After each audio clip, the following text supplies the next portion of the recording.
ओम शांति। 3 सितंबर 2025 बाबा के महावाक्य।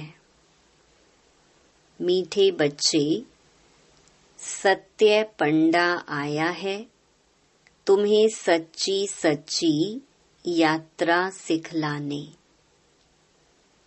तुम्हारी यात्रा में मुख्य है पवित्रता। याद करो और पवित्र बनो। प्रश्न, तुम मैसेंजर व पैगंबर के बच्चों को किस एक बात के सिवाय और किसी भी बात में आर्ग्यू नहीं करनी है?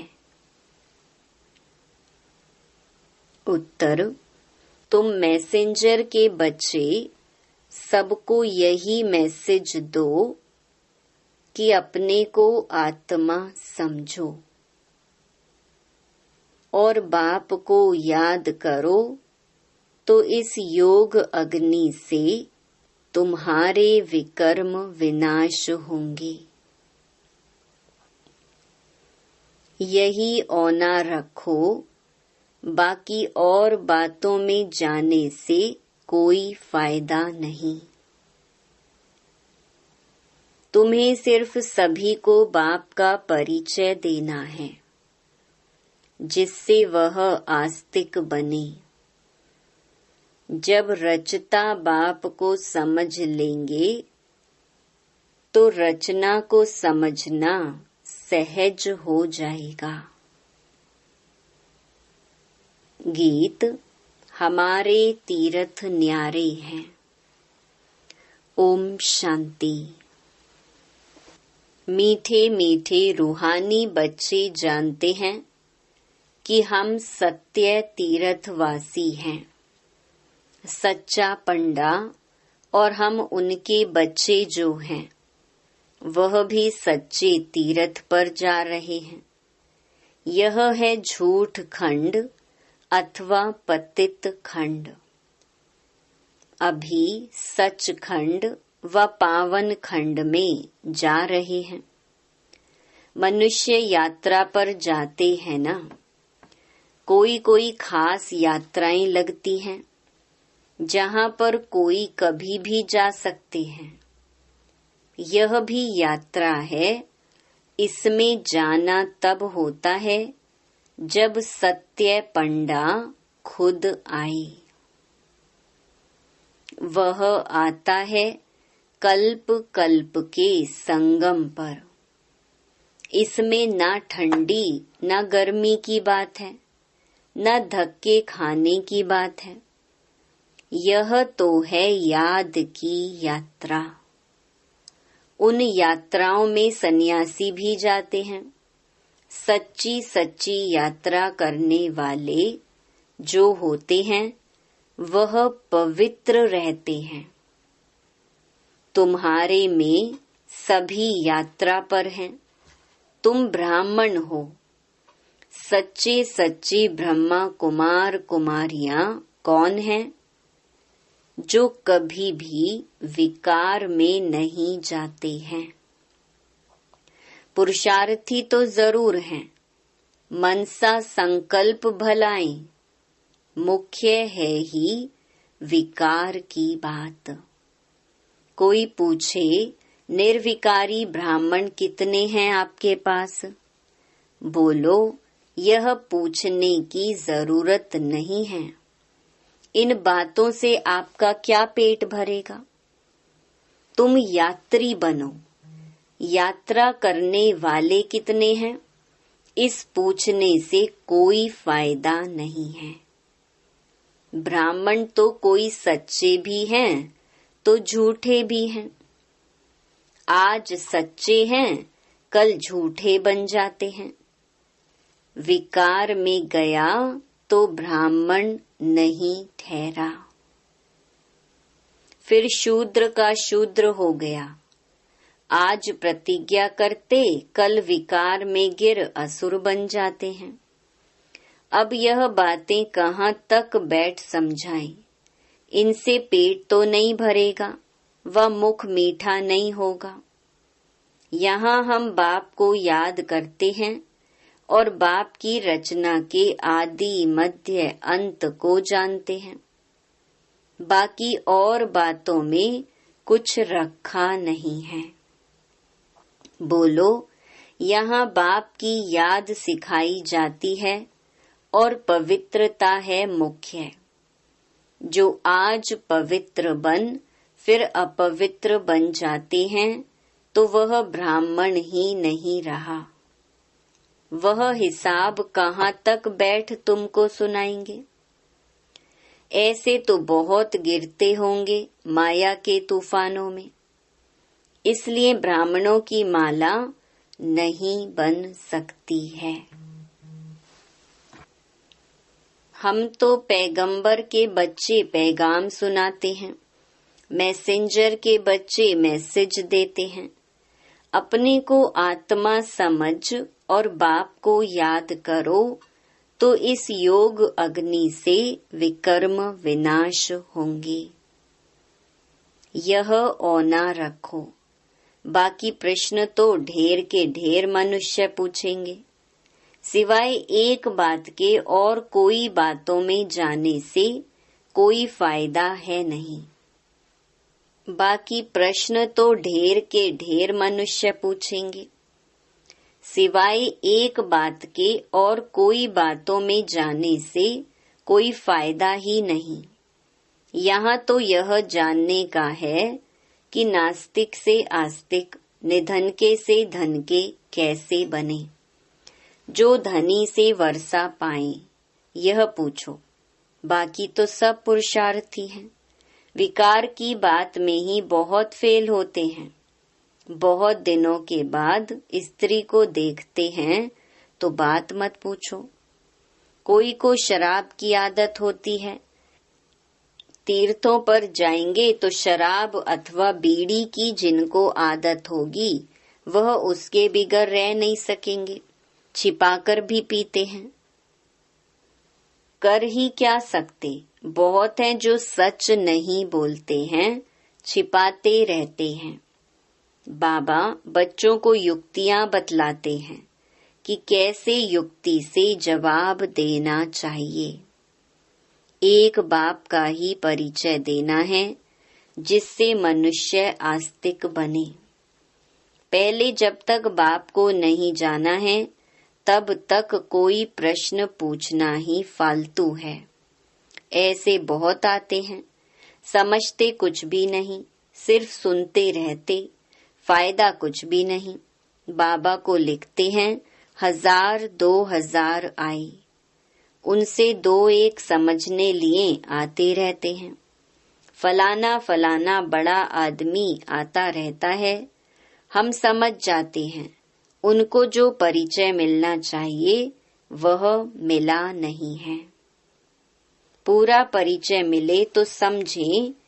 यह तो ठीक कहते हैं। हम आत्माओं का बाप परम पिता परमात्मा है। वह पढ़ाते हैं, कहते हैं अपने को आत्मा समझ मुझे याद करो। यह अंतिम जन्म पवित्र बनो। जो पवित्र नहीं रहते वह ब्राह्मण नहीं, शूद्र हैं। लड़ाई का मैदान है। झाड़ बढ़ता रहेगा और तूफान भी लगेंगे। बहुत पत्ते गिरते रहेंगे। कौन बैठ गिनती करेंगे कि सच्चे ब्राह्मण कौन हैं। सच्चे वह जो कभी शूद्र ना बने, जरा भी दृष्टि ना जाए। अंत में कर्मातीत अवस्था होती है। बड़ी ऊंची मंजिल है। मनसा में भी ना आए वह अवस्था अंत में होनी है। इस समय एक की भी ऐसी अवस्था नहीं है। इस समय सब पुरुषार्थी हैं, नीचे ऊपर होते रहते हैं। मुख्य आँखों की ही बात है। हम आत्मा हैं, इस शरीर द्वारा पाठ बजाते हैं, यह पक्का का अभ्यास चाहिए। जब तक रावण राज्य है तब तक युद्ध चलता रहेगा। पिछाड़ी में कर्मातीत अवस्था होगी। आगे चलकर तुमको फीलिंग आएगी, समझते जाएंगे। अभी तो झाड़ बहुत छोटा है, तूफान लगता है, पत्ते गिर पड़ते हैं, जो कच्चे हैं वह गिर पड़ते हैं। हर एक अपने से पूछे, मेरी अवस्था कहाँ तक है। बाकी जो प्रश्न पूछते हैं उन बातों में जास्ती जाओ ही नहीं। बोलो हम बाप की श्रीमत पर चल रहे हैं। वह बेहद का बाप आकर बेहद का सुख देते हैं अथवा नई दुनिया स्थापन करते हैं। वहाँ सुखी होता है। जहाँ मनुष्य रहते हैं उसको ही दुनिया कहा जाता है। निराकारी वर्ल्ड में आत्माएं है ना। यह किसकी बुद्धि में नहीं है कि आत्मा कैसे बिंदी है। यह भी पहले कोई नए को नहीं समझाना है। पहले पहले तो समझाना है बेहद का बाप बेहद का वर्षा देते हैं। भारत पावन था, अभी पतित है। कलयुग के बाद फिर सतयुग आना है। दूसरा कोई भी समझा न सके सिवाय बीके के। यह है नई रचना। बाप पढ़ा रहे हैं, यह समझानी बुद्धि में रहनी चाहिए। कोई डिफिकल्ट बात नहीं है, परंतु माया भुला देती है, विकर्म करा देती है। आधा कल्प से विकर्म करने की आदत पड़ी हुई है। वह सब आसुरी आदतें मिटानी हैं। बाबा खुद कहते हैं सब पुरुषार्थी हैं। कर्मातीत अवस्था को पाने में बहुत टाइम लगता है।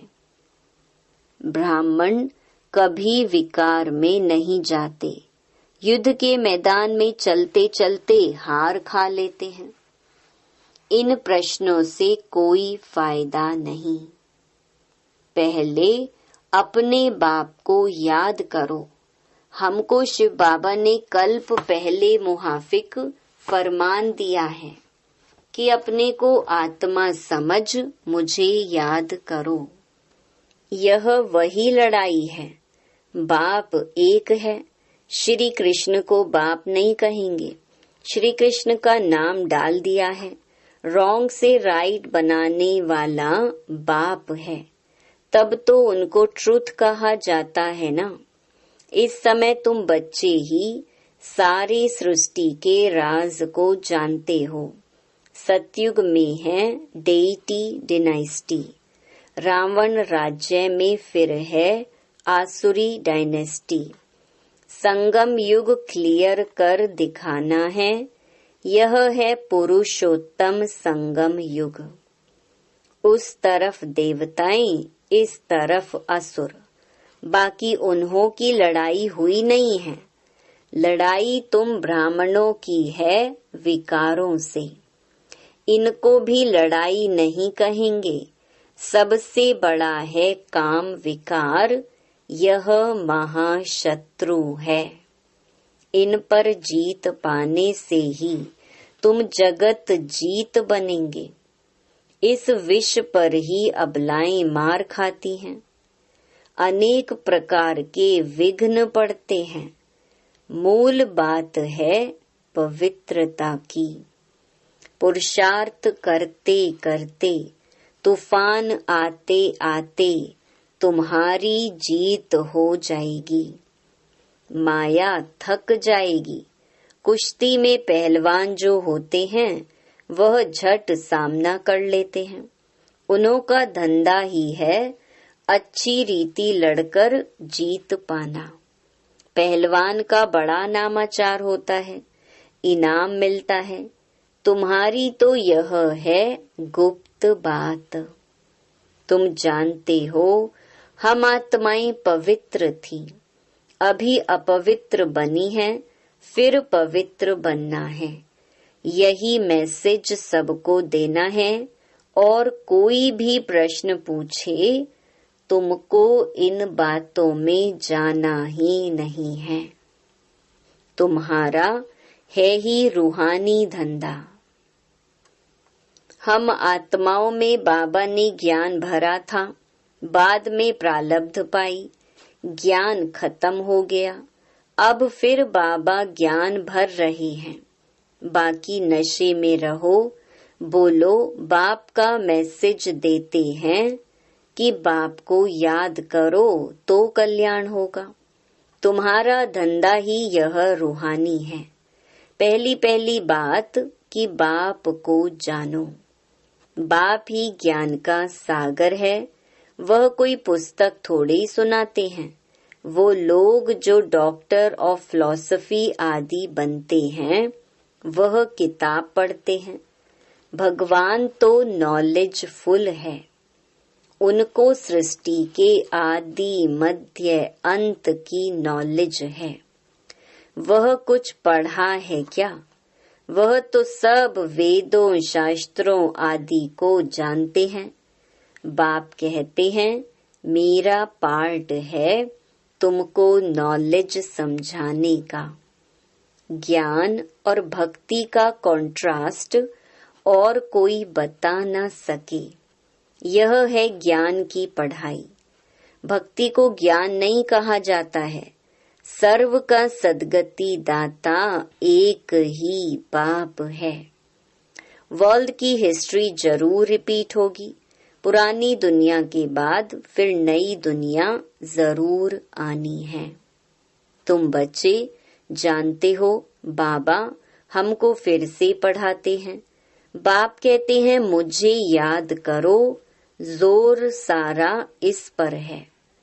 बाबा जानते हैं बहुत अच्छे अच्छे नामी ग्रामी बच्चे इस याद की यात्रा में बहुत कमजोर हैं, और जो नामी ग्रामी नहीं, बांधेलियां हैं, गरीब हैं, वह याद की यात्रा में बहुत रहते हैं। हरेक अपनी दिल से पूछे, मैं बाप को कितना समय याद करता हूँ। बाबा कहते हैं, बच्चे जितना हो सके तुम मुझे याद करो। अंदर में बहुत हर्षित रहो। भगवान पढ़ाते हैं तो कितनी खुशी होनी चाहिए। बाप कहते हैं, तुम पवित्र आत्मा थे, फिर शरीर धारण कर पार्ट बजाते बजाते पतित बने हो। अब फिर पवित्र बनना है। फिर वही दैवी पार्ट बजाना है। तुम दैवी धर्म के हो ना। तुमने ही 84 का चक्कर लगाया है। सब सूर्यवंशी भी 84 जन्म थोड़े ही लेते हैं। पीछे आते रहते हैं ना। नहीं तो फट से सभी आ जाएं। सवेरे उठकर बुद्धि से कोई काम ले तो समझ सकते हैं। बच्चों को ही विचार सागर मंथन करना है। शिव बाबा तो नहीं करते हैं। वह तो कहते हैं, ड्रामा अनुसार जो कुछ सुनाता हूँ ऐसे ही समझो। कल्प पहले मुहाफिक जो समझाया था वही समझाया। मंथन तुम करते हो, तुमको ही समझाना है, ज्ञान देना है। यह ब्रह्मा भी मंथन करते हैं। बीके को मंथन करना है, शिव बाबा को नहीं। मूल बात कोई से भी जास्ती टॉक नहीं करनी है। आर्ग्यू शास्त्रवादी आपस में बहुत करते हैं। तुमको आर्ग्यू माना वाद विवाद नहीं करना है। तुमको सिर्फ पैगाम देना है। पहले सिर्फ मुख्य एक बात पर समझाओ और लिखाओ। पहले पहले यह सबक पाठ रखो कि यह कौन पढ़ाते हैं। सो लिखो। यह बात तुम पिछाड़ी में ले जाते हो, इसीलिए संशय पड़ता रहता है। निश्चय बुद्धि न होने कारण समझते नहीं है, सिर्फ कह देते बात ठीक है। पहले पहले मुख्य बात ही यह है। रचता बाप को समझो, फिर रचना का राज समझना। मुख्य बात गीता का भगवान कौन। तुम्हारी विजय भी इनमें होनी है। पहले पहले कौन सा धर्म स्थापन हुआ। पुरानी दुनिया को नई दुनिया कौन बनाते हैं। बाप ही आत्माओं को नया ज्ञान सुनाते हैं, जिससे नई दुनिया स्थापन होती है। तुमको बाप और रचना की पहचान मिलती है। पहले पहले तो अल्फ पर पक्का कराओ तो बेबादशाही है ही। बाप से ही वर्षा मिलता है। बाप को जाना और वर्षे का हकदार बना। बच्चा जन्म लेता है, माँ बाप को देखा और बस पक्का हो जाएगा। माँ बाप के सिवाय कोई के पास जाएगा भी नहीं, क्योंकि माँ से दूध मिलता है। यह भी ज्ञान का दूध मिलता है। मात पिता है ना। यह बड़ी महीन बातें हैं, जल्दी कोई समझ ना सके। अच्छा, मीठे मीठे सिकिलधे बच्चों प्रति माता पिता बाप दादा का याद प्यार और गुड मॉर्निंग। रूहानी बाप की रूहानी बच्चों को नमस्ते। धारणा के लिए मुख्य सार। पहला, सच्चा सच्चा पवित्र ब्राह्मण बनना है। कभी शूद्र पतित बनने का मनसा में भी ख्याल ना आए। जरा भी दृष्टि न जाए, ऐसी अवस्था बनानी है। दूसरा, बाप जो पढ़ा रहे हैं वह समझानी बुद्धि में रखनी है। जो विकर्म करने की आसुरी आदतें पड़ी हुई हैं उन्हें मिटाना है। पुरुषार्थ करते करते संपूर्ण पवित्रता की ऊंची मंजिल को प्राप्त करना है। वरदान, कारण का निवारण कर चिंता और भय से मुक्त रहने वाले मास्टर सर्वशक्तिमान भव। वर्तमान समय अल्पकाल के सुख के साथ चिंता और भय, यह दो चीजें तो हैं ही। जहाँ चिंता है वहाँ चैन नहीं हो सकता। जहाँ भय है वहाँ शांति नहीं हो सकती। तो सुख के साथ यह दुख अशांति के कारण भी है ही। लेकिन आप सर्व शक्तियों के खजाने से संपन्न मास्टर सर्वशक्तिमान बच्चे, दुखों के कारण का निवारण करने वाले, हर समस्या का समाधान करने वाले, समाधान स्वरूप हो। इसलिए चिंता और भय से मुक्त हो। कोई भी समस्या आपके सामने खेल करने आती है, ना कि डराने। स्लोगन, अपनी वृत्ति को श्रेष्ठ बनाओ तो आपकी प्रवृत्ति स्वतः श्रेष्ठ हो जाएगी। अव्यक्त इशारे, अब लगन की अग्नि को प्रज्वलित कर योग को ज्वाला रूप बनाओ। समय प्रमाण, अब सर्व ब्राह्मण आत्माओं को समीप लाते हुए ज्वाला स्वरूप का वायुमंडल बनाने की सेवा करो। उसके लिए चाहे भट्ठियां करो, या आपस में संगठित होकर रूह रिहान करो, लेकिन ज्वाला स्वरूप का अनुभव करो और कराओ। इस सेवा में लग जाओ तो छोटी छोटी बातें सहज परिवर्तन हो जाएंगी। अच्छा, ओम शांति।